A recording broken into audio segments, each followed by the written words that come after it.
All right, we are back in the building once again. This is episode 45 Inside the Rapper Studio. Got a great interview so far with DDM. We're about to start digging into Ballad of Omar, his most recent project dropped on all streaming services. We were recently talking about the past, I guess, not transgressions, but past journeys as a battle rapper within the city, and pretty much going through those battles and how battle tested it can make one artist. So once we get DDM back on, hopefully my audio isn't as choppy. I think we got that fixed out. So yeah, once we get that fixed out, we're pretty much set to go. Hopefully everybody's having a great Saturday. Also, drop likes, drop comments, drop whatever the case may be. Let us know you in the building.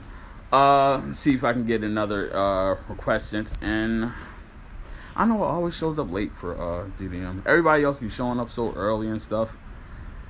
But then again, it's Instagram Live. So yeah. Let's try this one more time.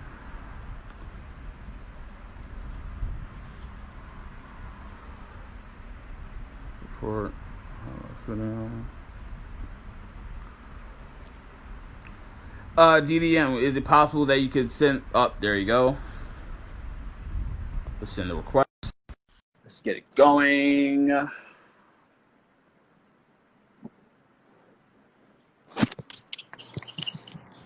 Can you hear me? Yeah, How's the audio? it's cute. All right, I'll take two.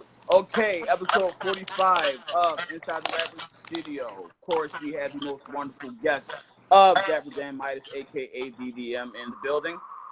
Once again, thank you very much for joining me and taking time out of your day to answer these hard-hitting, tough questions. So I want to jump right into the Ballad of Omar. Could you tell us what inspired you to make this project? One, two, what did it take to make this project? This project actually, you know what's so crazy? To talk about beautiful gowns means, to talk about Battle of Omar means you have to talk about beautiful gowns, right? So, Beautiful Gowns is a project that I put out in July 2019. Great video, great response, cute. Got me my first major label meeting, right? And they was like, "Wow, you're from Baltimore, like, what's your story? There's got to be more there." And in my mind, I'm like, "Yeah, bitch, there's more there." But my whole thing with Beautiful Gowns was I wanted to show that Baltimore can produce commercial content that is not always traumatic. You know what I'm saying? Like, Right. bitches is happy too. Like, there's shit going on, but bitch, I can make a happy moment. I can make a fun moment. I can make a vibrant presentation. And that's something that I wanted to show with Beautiful Gowns. But here's the reality. When you are black, when you are fat, when you are male, and you are queer, you have to, it's like being the first black supermodel, bitch. Before there can be a Grace Jones, there has to be a Beverly Johnson. Absolutely. And unfortunately, you have to, they want to, you got to be everything. You can't just be like, here's the reality. And I don't want to throw shade because it's not shade. It's just a fact. Right. If I was white and looked a certain kind of way and I presented Beautiful Gowns, DDM would be out of here. DDM would be working with Max Martin by this point. Pharrell, all of those people. Like, DDM would be gone. But when you present that kind of project, and I've gotten told this not just by, one person, but a few people inside the business. It's like the way you present it was so pop, it was so high budget that would have to continue if you stayed in that lane. And I was told point blank by multiple sources, we don't feel that a fat black gay guy is worth the investment of that level for what you would require. So it wasn't that DDM did a bad job or DDM didn't produce. DDM did his job. But the reality is that, like, for somebody like you, you're going to have to rap. And it broke my heart. It really did. I wasn't broken by it, but it broke my heart, if that makes sense. Because to deliver a project like Beautiful Gowns took a lot of time. It took a lot of savvy. Um, and for those who don't know, I come up visually with all my concepts. I come up with the storylines. I come up with, the concept, the video rollouts, everything. So I was like, you mean to tell me, like, I was told even by some people, you could write for other people. Like, I was told, this is not stuff that I made up. I was told, if you had taken some of these concepts to an industry woman or a girl or some hot chick, you'd have made a couple $1,000,000. But here's the thing. We see that type of girl all the time. Absolutely. And there needs to be, here's the reason why I can write that kind of stuff, the reason why I presented a record like Beautiful Gowns is because I didn't see anybody like me doing it. And then when I presented the record, everybody's like, oh, you're like the male Lizzo. And while I wasn't offended by it, it's like, well, gee, if you look at 2014 at the Come Through video, bitch, I was doing this for years. That was always my imagination. But it is the nature of this business to compare. I even do it. The difference is, because I do it all the time, I was like, all right, bitch, let's run with it. He's the male Lizzo. Because I know my creative mind, I can make whatever the fuck I want. And I'm going to be good. So we're living this for a little bit, and then I'm going to shake their ass like a bowl of jello. Okay? So it was so interesting to hear those things, because what that told me was, DDM, you are not talented. Because sometimes I'm gonna be real with you, as an artist, you be thinking you not good. You be thinking that your work isn't good. You be thinking maybe this shit isn't for me. And I have done. It has been times where I've been so depressed that I could not get out of my bed. Okay, and what I took from that, they said, this next project, you got to rap. I said, well, all right, bitch. You want to hear the drama? You want to hear the trauma? We're going to do it in my way. Okay? So I said, Baltimore City. I don't want to be stereotypical, but I do want to pull on pieces of our culture, both known nationally and not so known. So I actually had the Omar idea 8 years ago. Oh, okay. But I was not talented enough at the time to deliver it with the nuance that was required for that project. Because if I'd have did Omar in 2012, it would have been very surface. It would have been very me trying to overcompensate and be machismo and all that shit. And it just wouldn't have served the purpose that it needed to serve. Not to mention, I'm a believer that I had to wait for the world to catch up to the kind of artist that I am. Because even though in 2012, Lady Gaga was out, everybody thought she was going to save the gays in the world still wasn't ready for a black butch queen with acrylics that was rapping hard. It just wasn't where it needed to be. Absolutely. So I revisited the idea. I said, we're not going to treat this surface. Omar is just going to be a metaphor for my life. So when I started writing the project, I hit up Headphones, the Wayne Lawson, who produced most of the project, quite frankly, 90% of it. And I said, Dwayne, they want me to rap. They want me to tell my life. And he's known me for about 13, 14 years, since I was a child. And he was like, all right. I said, I need that. I need that street shit. I need something hard. I need something that represents the city. I need something to represent when we was in the 5 Seasons, when I was on, in Poplar Grove battling and gunshots ringing out when you lose and shit. I need that kind of shit. So he started cooking up records, sending them to me. And the first record I wrote for Ballad of Omar was Boys Don't Cry. Boys Don't Cry would serve to be the anchor. Like, I create like a fashion designer. So in certain collections, in a fashion designer's collection, you have an opening piece, you have a closing piece, which those pieces tend to be the strongest pieces. Well, in the album, your opening piece does need to be strong, your closing piece needs to be strong, but also that middle piece needs to be strong as well. Right. And that middle anchor ended up being Boys Don't Cry. Gotcha. So, Boys Don't Cry. Could you explain to the audience the concept to make it? I believe I heard several clips of it through a video that you released. Mm-hmm. So, oh, go sorry. Oh, go ahead. No, I was pretty much just rolling it out the So did you hear? Well, you heard the album, right? With Inside the Rapper Studio, I pretty much do like live listens to the album as the artist explains it. That way, I get both the story and the sound at the same time. Gotcha. So with Boys Don't Cry, I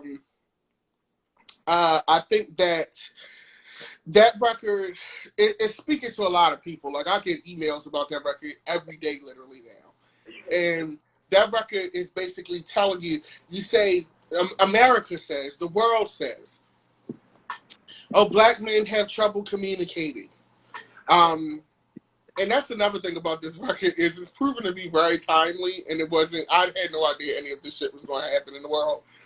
But the world says black men don't know how to communicate. They're so brash. They're so cold. They're so stoic. And as a result, they rob us of our humanity and nuance. So when I wrote Boys Don't Cry, I wanted to take the listener, and albeit from a black queer perspective, but any black man can relate to it as it has proven through the response, and show you how we become the way we are. We're taught to hide our emotions. We're taught to process and deal.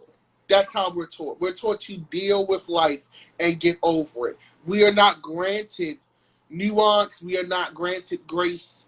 We are not granted the humanity to be able to process our feelings in a way that a lot of other cultures and people are. That's just the bottom line. Very true.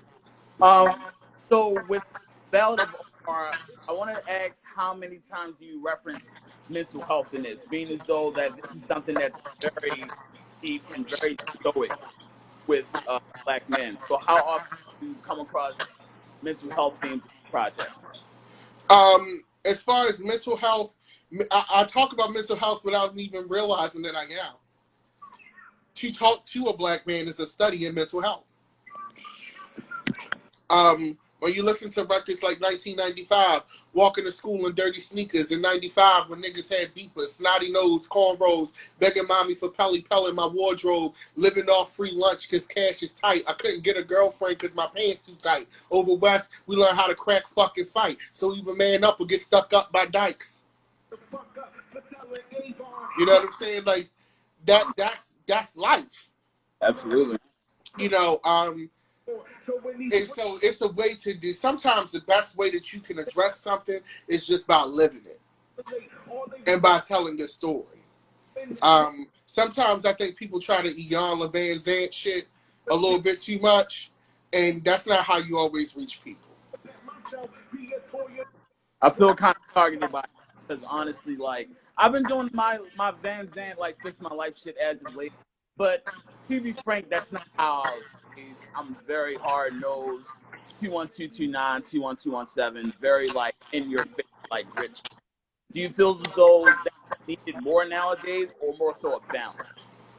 I think that it is a balance needed in how we approach mental health, especially amongst black men. But it's important that our boys are war ready. And I may get backlash from saying what I just said, but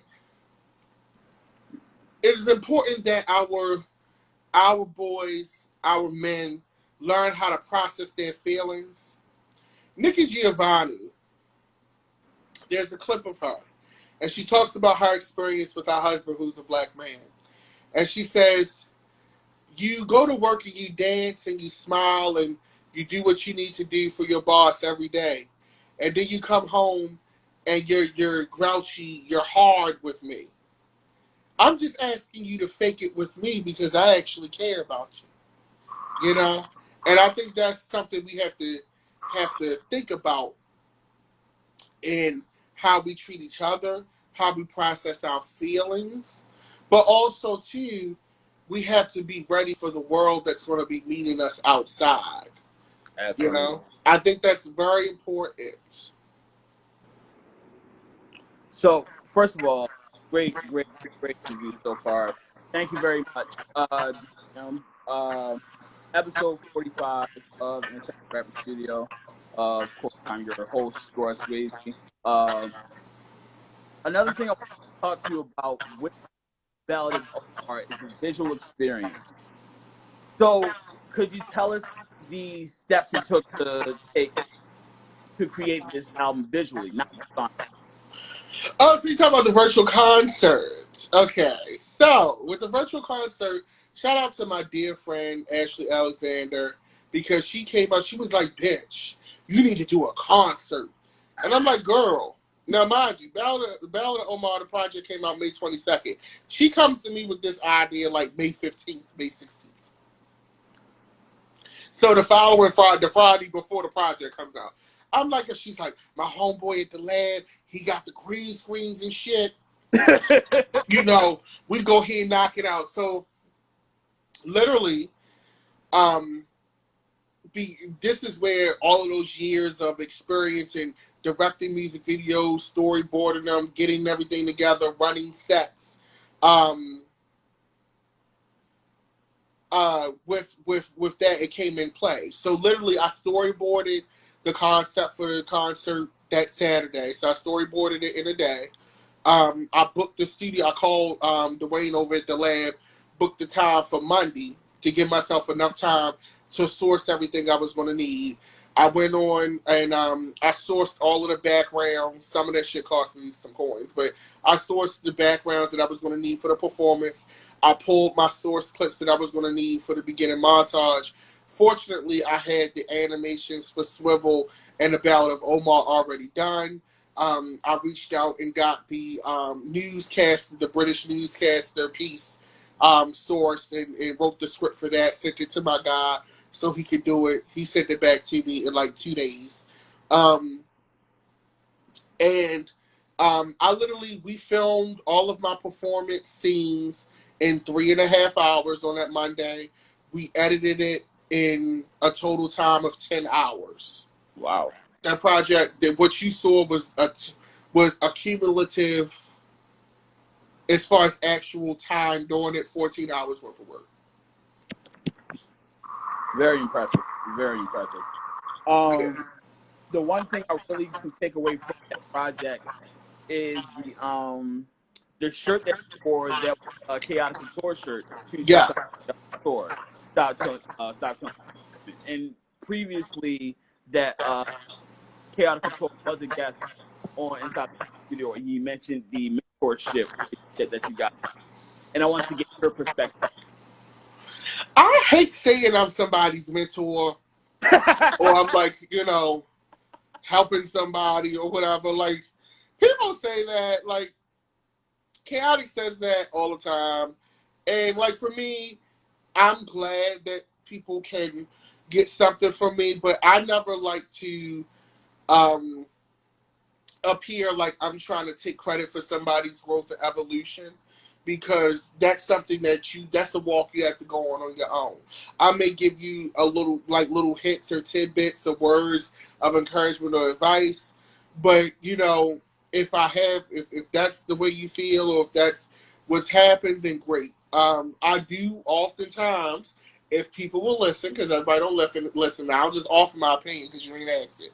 I will, tell the girls, hey, this is a mistake I made, or this is what you really need to be doing because this really works for me, or don't go here, go there, or the next time they try this, you need to do X, Y, Z. You know what I'm saying? Hey, chaotic, they're on the live. Um, So I'll give you my advice, but I'm not gonna fight you over your dream. Understand? Okay. But the funny thing is with everybody that I mentor is that if I don't argue with them and I say okay, they automatically go fix it. And I think that's because they already know I'm not gonna argue with you over your dream. But this is not together. So I'm gonna let you learn this lesson that this is not together. And Absolutely. I think like now, if I don't say anything, I'm like sometimes, and not just chaotic, but other people will come to me with ideas, and they'll be really into the idea because you can't always just shoot down somebody's idea or plan because it may work for them. Now, me having experience and seeing working on productions and things like that, sometimes I'm like, this shit is not going to work. This is a dumpster fire waiting to happen. But you got to learn that lesson. But now I notice that they'll be like, wait a minute, he ain't say nothing. He gave he gave me that look. Let me look into it because I want everybody to be successful. Um, but like I said, I ain't gonna fight you over your dream. But I'm glad people view me that way. That's right. That's it. I think the other thing that was previously mentioned in our interview with me and Chaos was your legacy within the scene, which is pretty much just like covering all, not just the seasons, but just like Station or Eric, like pretty much covering the entire city. Um, how has it been this experience living on 2020? Everybody, Um, I'm handling it well. I think that people. Here's the thing. One monkey don't stop the show. I think people were very surprised that I delivered a virtual concert, like because I'm known for very extravagant release shows, very theatrical moments. Um, and I just try to continue to set the bar for myself. If I'm not remembered for anything, at least on a local level, if I'm not remembered for anything, I want to be at least remembered for my live experiences. I want to be well. DDM, he doesn't do shows. He does events, honey. It's giving event teams. It's an event.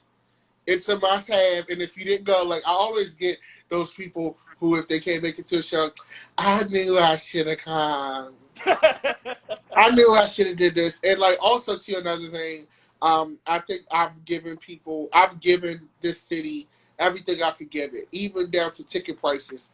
I've seen people pay $20 for bullshit open mics. Um, it was only one time where I was like annoyed, and that was probably soundtrack to a shopping mall. Um, those tickets was $20, but we did that at Soundstage. But I still gave people a great show. It was a lot of things behind the scenes, but like I've never hit people over the head with shows. But if people knew how much it takes to invest in these themes and these set designs, like when I did Soundtrack to a Shopping Mall, I had a handbook for everybody working on that show. wow.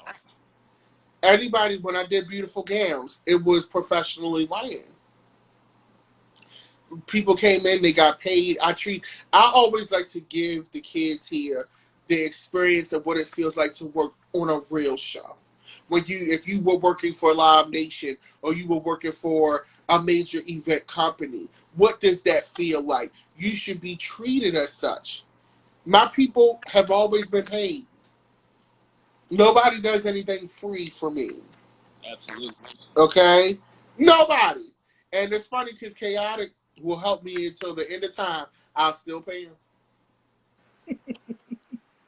I will pay them and they be like, you don't have to do that. No, I did. Um, and part of me go, move, Taco. I'm sorry, I got a cat. You doing too much. God. I always pay them because and here's why I pay them so you can't say you did anything for me for free. That's the first thing. But more importantly, I pay them to make them understand that they are worth something. Because it wasn't until I started doing the DIY shows that I actually got paid Because in doing all the battles, unless you won, you ain't get paid for a hip hop show at the Five. You didn't get paid for a hip hop show at the Sonar. They wasn't paying the acts, and they would charge $20 at the door, and people would pay it. They didn't pay us $20. Okay, when I do my shows and my gigs, the opener, everybody, it may not be the biggest budget, but you're going to get paid. My tech guys, they get paid. If I got to pull set design, they get paid. Materials cost. And nobody, here's my thing, and this is what, not to hijack your interview, but No. Go ahead. here's the thing. Nobody twisted your arm. Nobody asked you to be a performer. Okay? Nobody said, girl, please make an album. Please do a show. Nobody asked you to do that. Your job is very much extra. Okay? So it is not the audience's job to support you. If they like it, then great. Then you have your merch and things like that. But it is not their job to figure out what you want to do for your dream. Nobody asked you to make records. It ain't like we need nurses. It ain't like that. And I think I was telling Ricky Jacobs this the other day. I said people have this thing, especially artists, like, honey, they're like, oh, the manager works for me, or it's supposed to be this way, it's supposed to be that way. Who you made some money for? You ain't made no money for nobody. Yeah. You ain't even made no money for your goddamn self. So how do you expect for somebody to jump over hoops and get talked to like, you giving them a W-2 at the end of the year? You got to make the money first. And I say this in every interview. Until you turn a profit, until you prove profitable, you work for everybody. Okay? That's why DDM pays for his own shit. Because I ain't got time to be answering to people. If I want 5 monkeys dancing on stage in Chanel shoes, then goddamn it, that's what I want. And I paid for it. Absolutely. Okay? I feel like this is one of the most humbling so far, being as though this is inside the studio with me being the rapper, and I feel like everything we talk about, I'm like, holy shit, you got it together. And it's really one of those things. It's like I think this is one of those covert ways to do this interview series, where as though you're not just learning about from me, but you learn about from everybody else that you interview. So once again, thank you very much for giving us time to learn from you. Absolutely. So, of course, with the end of the year, we always tell people if you have any last words, any last promotion, or any last propaganda. Um, the best piece of advice I can give folks: be yourself. Write your story. Because you're the only person that really can write your story. And it's very exhausting being somebody else. And you're not getting paid SAG rates to do that. It's people whose whole profession, it's their job to be somebody else for a living. As a recording artist, you don't have to do that. Very true. Okay? So write your story, be yourself, and take your time. Like, I know we live in a time where, you got to constantly put out work and you want to stay in the... But it's the shit having impact. It's the shit good. Are people being impacted? Like, do people feel a way when they hear it? And that's the question you need to be asking yourself. Is the mix good, bitch? Okay? Is the mix good? Did you get it mastered? Did you register the record with ASCAP or BMI? Did you register the record with the copyright office? You know, you need to ask yourself all of these questions. Am I serving my business? What the hell is my business? Where am I going with this? Am I true to it? All of these things are things that you need to ask yourself when making a record. Am I doing this because I really want to make impact with the art that I'm making, or do I want to just be famous? If I just want to be famous, it's nothing wrong with that. But be honest with yourself. So, don't have shame in your game. If you're only chasing the fame, then chase the fame. But don't try to bask it in this deep kind of thing, because then you doing GoFundMe's and shit, bitch, and it's becoming not real. If you really doing this from your heart and it's something you feel like that's your calling, make sure that your phone is on. Okay? Many are called, few are chosen, bitch. And let me tell you this. Opportunity does not leave a voicemail. Oh. That was a word, bitch. Man, that was a word. I just gagged myself. But it's just the truth. Opportunity does not leave a voicemail. You ever get those conversations with somebody and you feel like it's not them talking to you, it's a higher power talking to you directly? And that's how this whole interview felt. So, like, I really have to thank you very much, DDM, for giving me not just an interview, but an intervention.